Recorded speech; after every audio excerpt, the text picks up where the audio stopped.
Hello, I'm Garrett, a designer working on Reforj. In this video, I'm going to show you some early pre-alpha gameplay of Reforj. So let me begin by loading up a brand new procedurally generated world.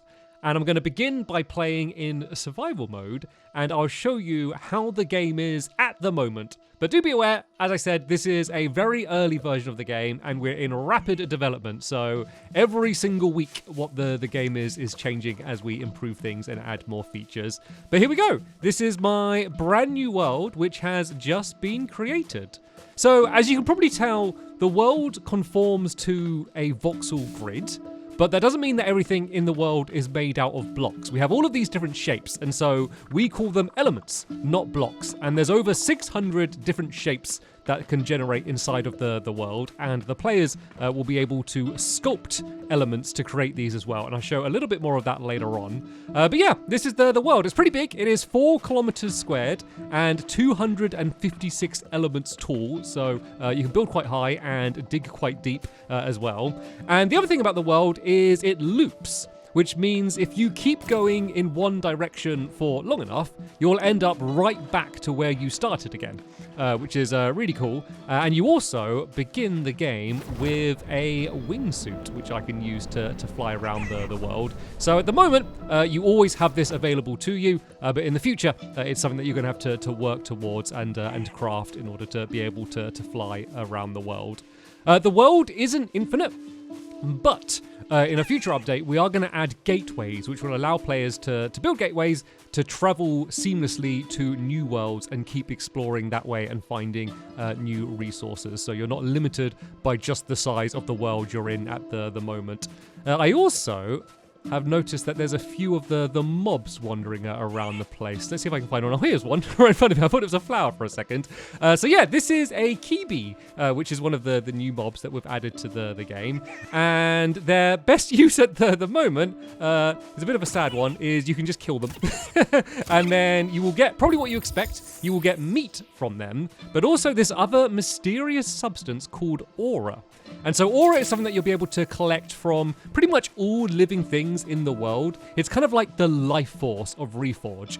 And it's really useful to you because you can use it to power a lot of your machinery and devices.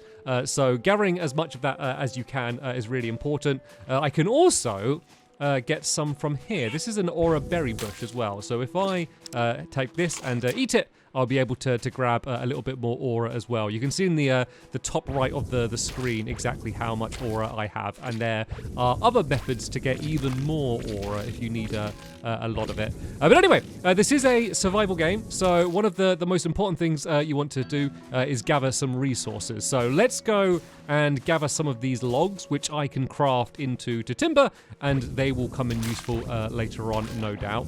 And then I want to see if I can find a good cave to go underground. So looks like there's a few. Okay.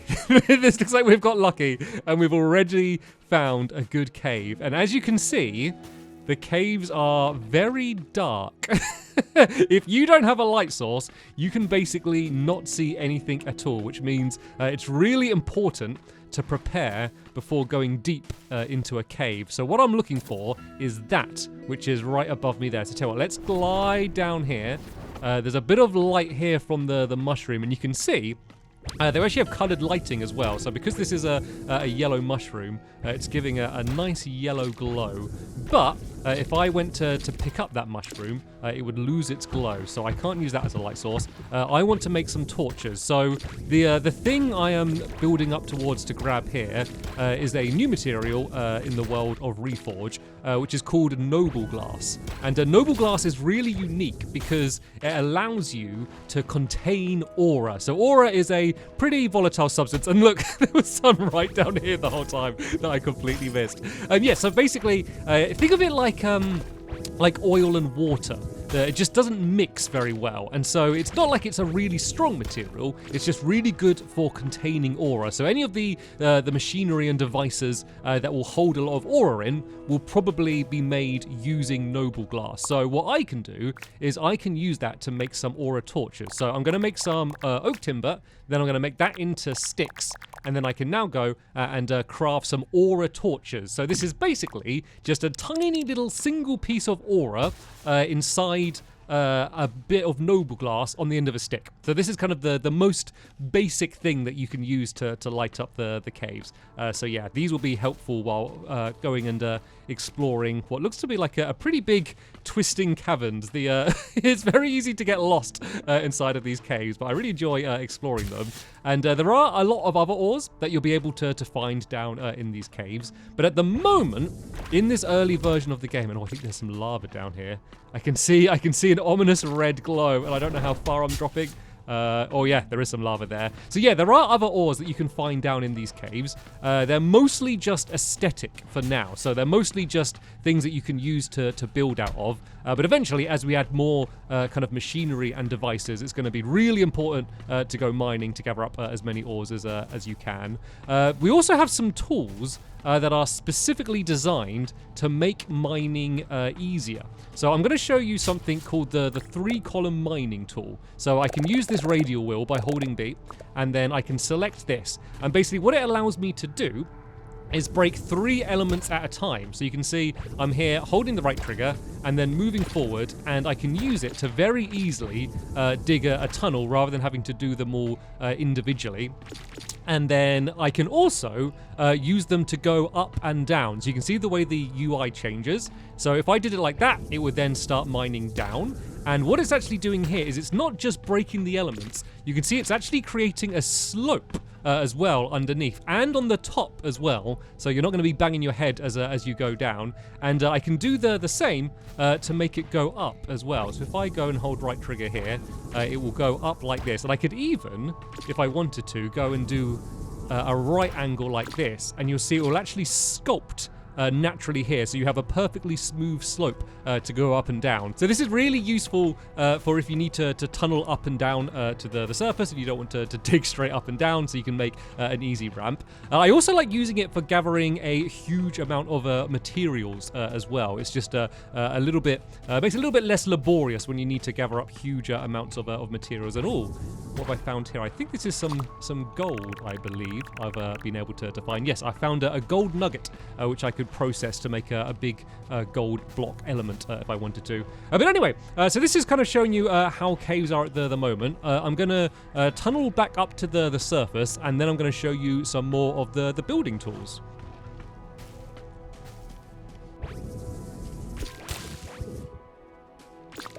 Okay, I've just tunneled my way up to the surface using the 3-column mining tool. And is the sun going up or down? Okay, the sun is going down, which means as quick as I want to make some shelter. So tell you what, seeing as I gathered a whole bunch of stone on the way up, let's make that into some stone bricks, and I can grab it from my inventory and put it down here in my hotbar.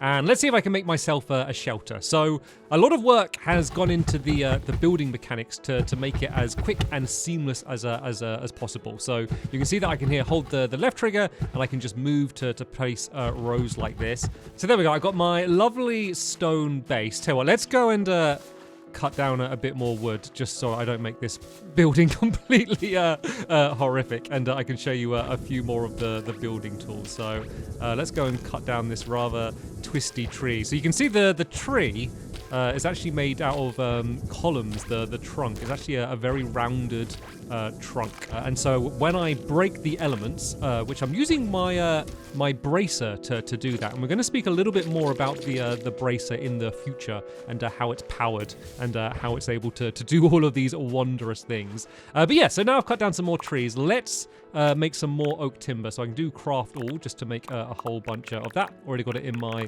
hotbar.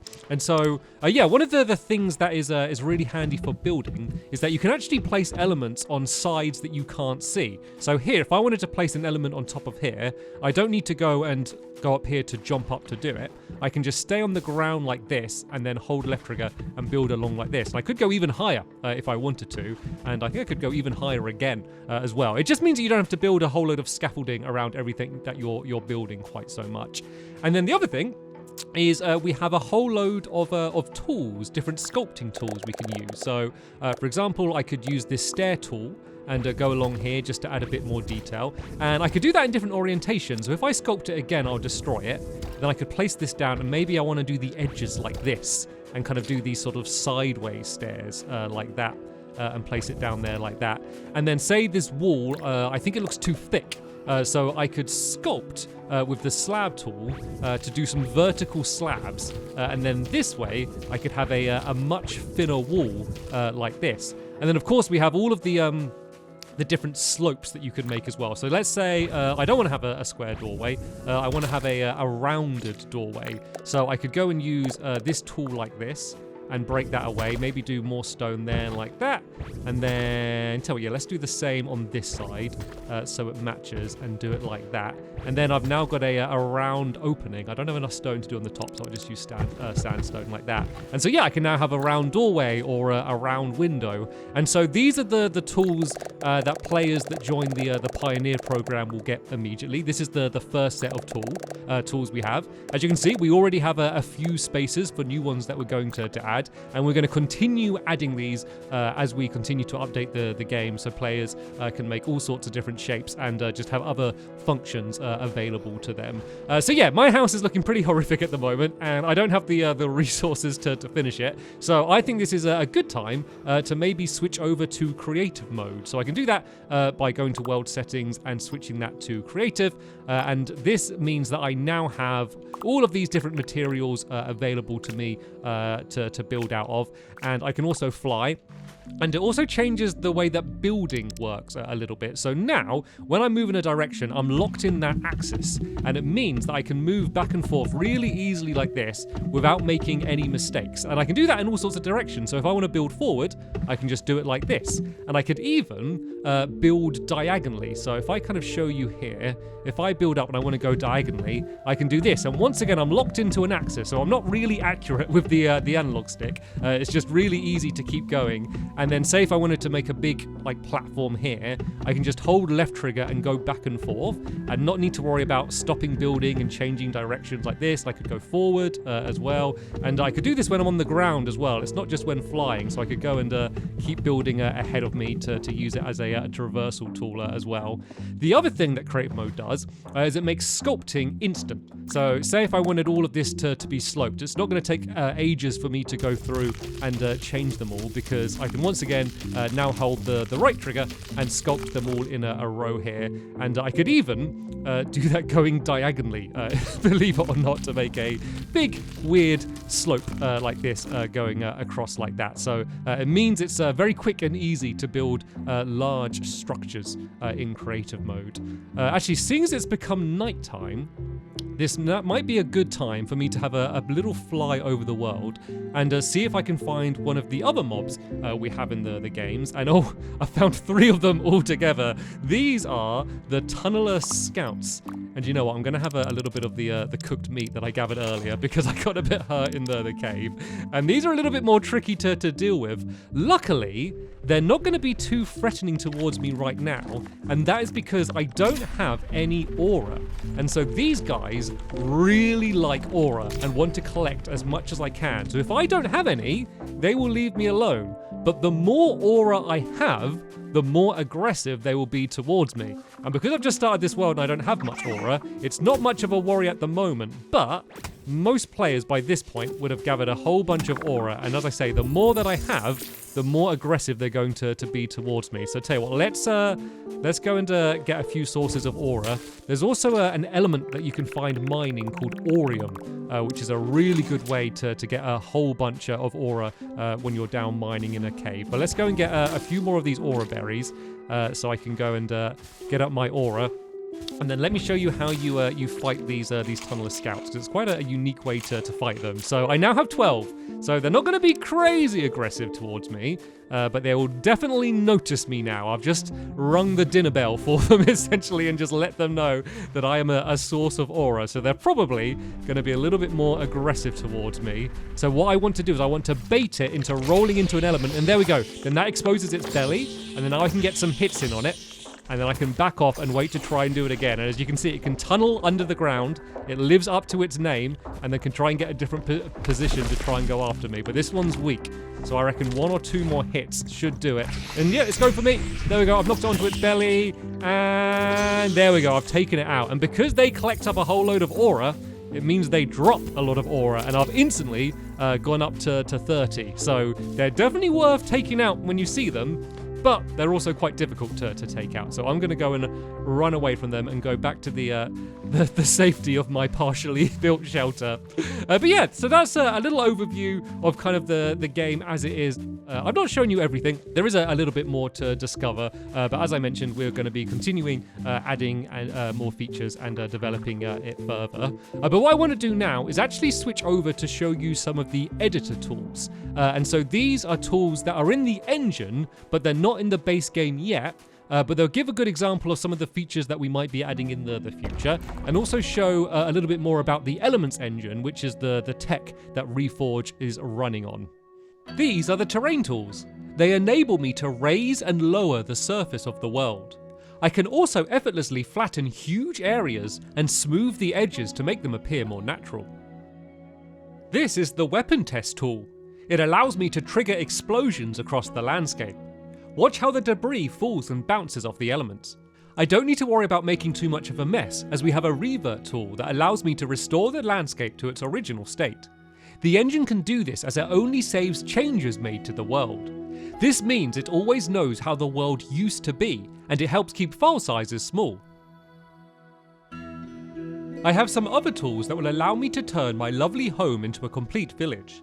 I can copy and paste my house and then use the paint tool to add pathways, linking them together. Finally, I can use the cinematic tool to get a dramatic swooping view of my creation.